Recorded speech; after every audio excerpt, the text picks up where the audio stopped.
Good morning. Welcome back to our morning show with yours truly.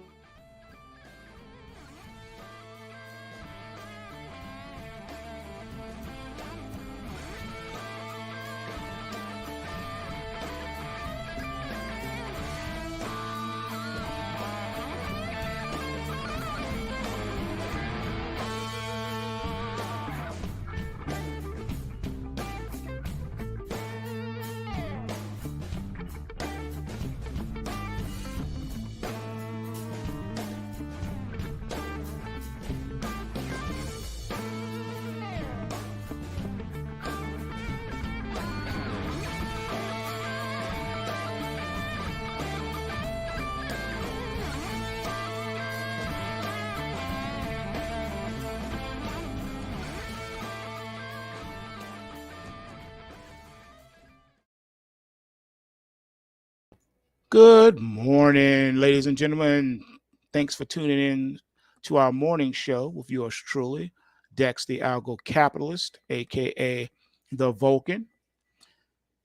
And you know what? It's a beautiful day outside, especially with the sun being out. And you can tell that spring is really trying to come right around the corner. And not only is it showing signs of spring in the air, but believe it or not, it's looking a lot like Christmas outside too.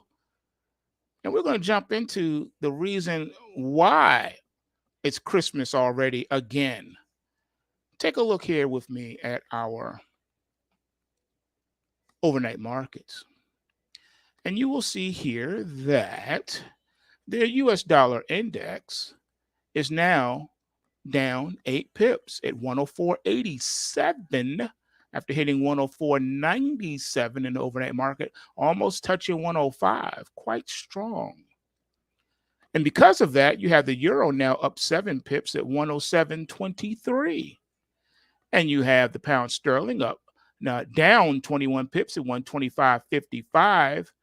And the Aussie is up 34 pips at 64.83.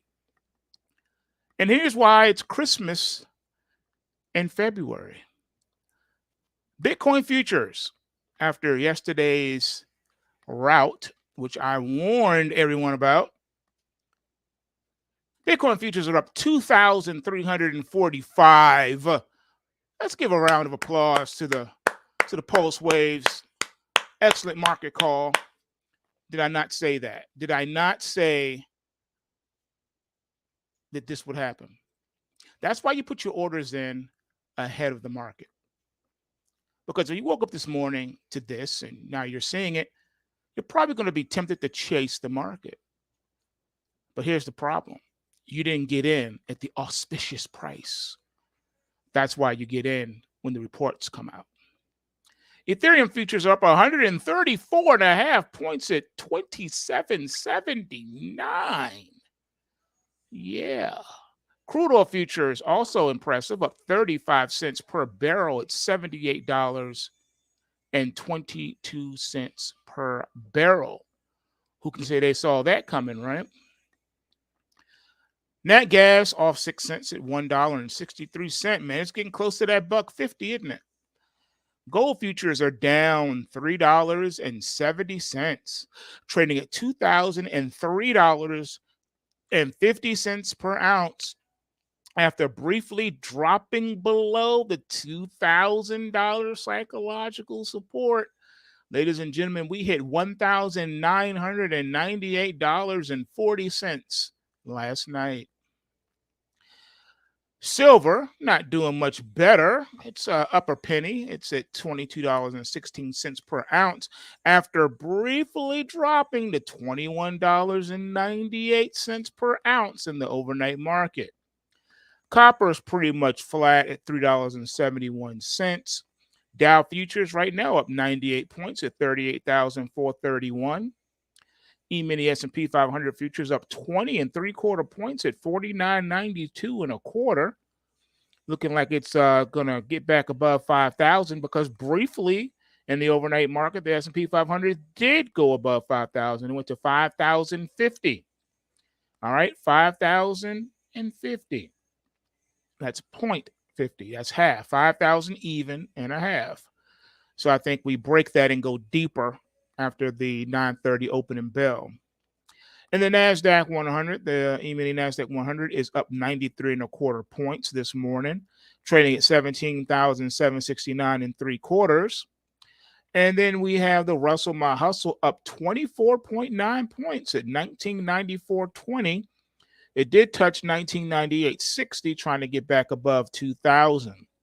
So the key question will be, can the Russell, along with gold, close above 2000 today by today's close? That's going to be very telling as far as any green shoots of strength remaining in these markets.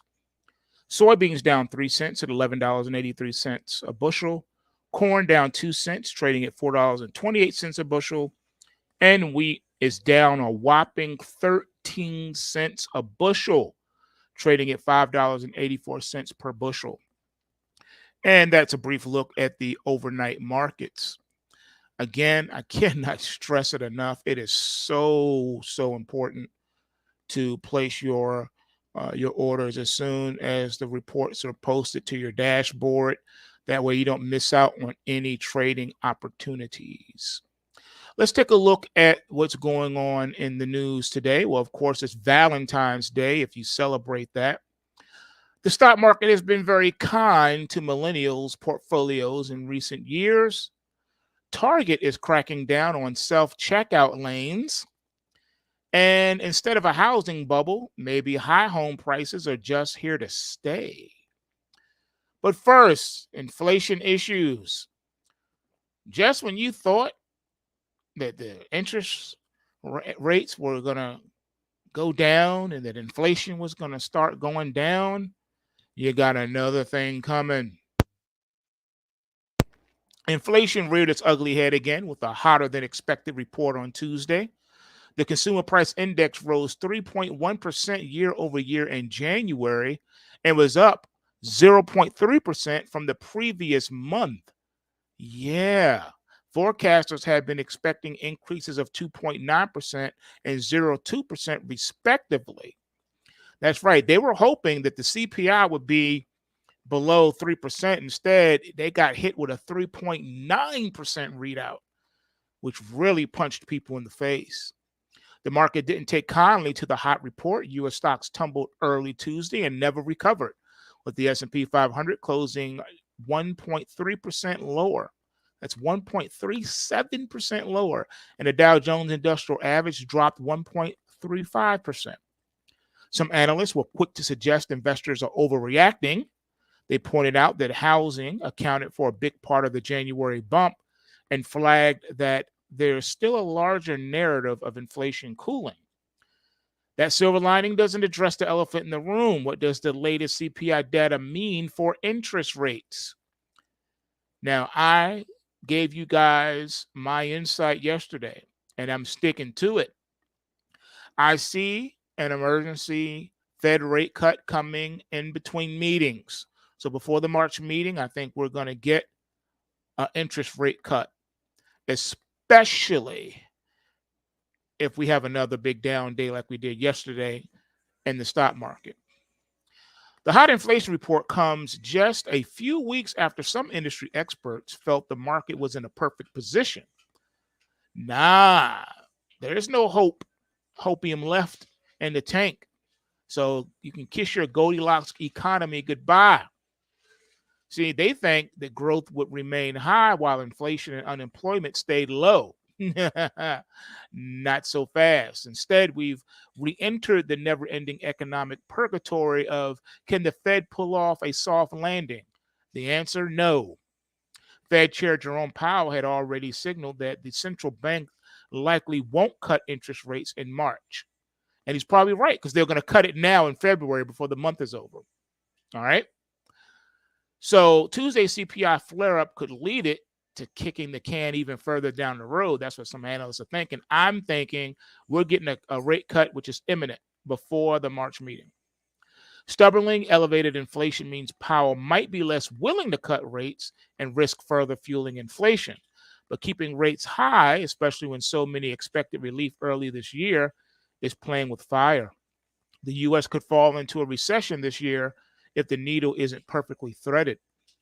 Rates staying elevated for longer doesn't necessarily spell disaster for stocks, according to Bank of America. Large cap U.S. companies with lots of cash on hand could earn significant interest. But not everyone is as lucky as corporate borrowers or pockets of stress, according to Apollo Global Management. It's particularly painful for smaller companies, which tend to carry floating rate debt more susceptible to elevated interest rates. Maybe that's why small business owners' confidence levels are dropping, with many citing inflation as their main concern.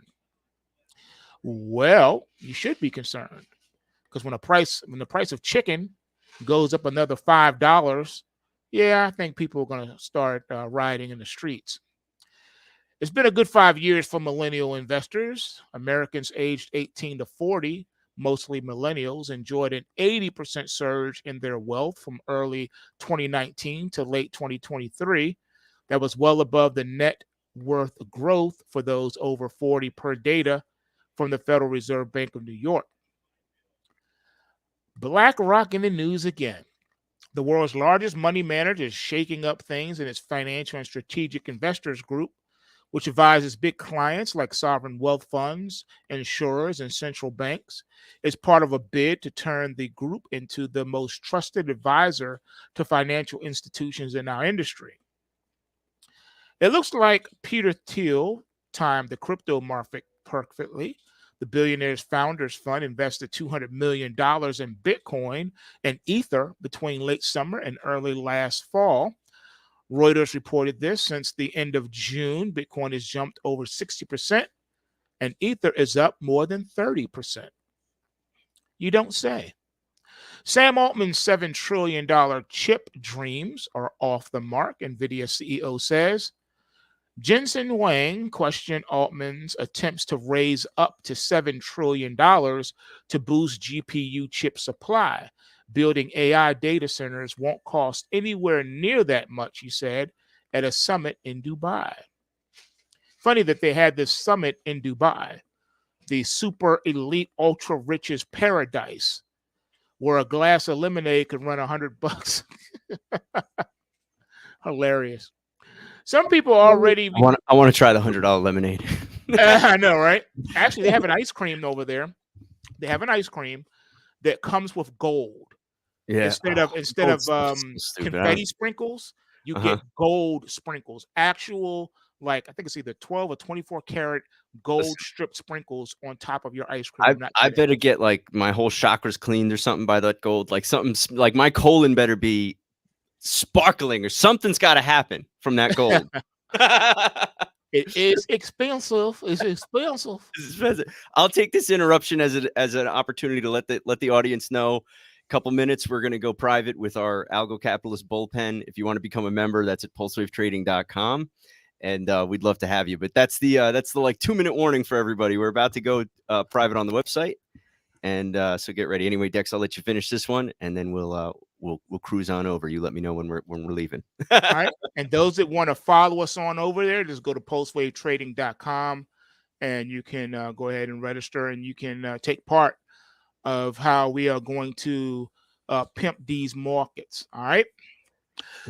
In fact, real quick, I'll show people on the screen while you finish yours. I'll show people what the new site looks like and what to click on. But you go ahead, finish up. Thanks. Okay. Some people are already returning their Apple Vision Pros. Did you know that? Customers said the headset design, blurry screen, and lack of use cases don't justify its $3,500 price tag. Oh my goodness, or 35,000 pennies. One big critic is Mark Zuckerberg himself. Go figure. Jeff Bezos' move to Miami shows just how hard it is to tax the rich. Since leaving his longtime home of Washington, Bezos has started unloading billions of dollars worth of Amazon stock. And thanks to his new address, Bezos could save hundreds of millions of dollars in state taxes this year. There we go. Sky-high home prices are here to stay. Since home prices began to climb in 2020, doomsayers have warned of a looming housing crisis, but bearing a large-scale economic disaster, it doesn't look like the bubble will pop anytime soon. And the only reason why it's being propped up is because of aforementioned company like BlackRock buying up a glut of real estate residential homes. All right, when you start buying residential real estate and you let corporations do this, you already know how it's going to end. All right, brace yourself, self-checkout fans. Target is limiting the hours you can use its self-checkout lanes in some stores. Yeah. Yep, they claim that staffing levels and sales volumes are key factors in the decision. Notice how they didn't say theft. You know, that old thing, that old horse they've been beating, the dead horse of theft. They didn't say theft. They just said staffing levels and sales volumes. They're trying to save money. That's why they're doing away with the self-checkout. Because they figure if they got to pay people to be there, they want you to use those people. Otherwise, they're going to get rid of the people. You know what I mean? You know what I mean? No. Now, this next one I disagree with strongly. All right, here we go. This is the last one. All right. Government jobs are the ultimate anti-layoff hack. Recent waves of layoffs have made Gen Z disillusioned with corporate work. Some TikTokers are now hyping up the public sector, drawn to its solid benefits, early retirement, and student loan forgiveness plans. Look, at the end of the day, folks, there's no such thing as anti-layoff, all right? Government jobs do not insulate you from layoffs. They did back in the 70s and the 1980s, but when the 1990s rolled around, you saw just how true that was when the government got rid of multiple agencies and laid off tens of thousands of government employees by making them take early retirements, and they enticed them with incredible, and I mean incredible, layoff packages, like giving you a choice that that you can't refuse. So yeah, no such thing as a non-layoff job. Government does not insulate you. That's my 2 cents. All right. I feel attacked as an Italian American, but so no, it's okay. Speaking of offers you can't refuse, we're going to the private bullpen now. So we'll play the music while we cut all of you public people off. We love you so much. Join us at pulsewavetrading.com. For the rest of you, we're going to hang out here and take your questions live. And hey, we're new to this. Some of you aren't in the habit of it yet, but there's been more and more people showing up for that session every day, and we're having a great time. So we hope you get a lot of benefit out of it. But here we go. We'll play the theme music while we cut off people watching. And we're out. Peace.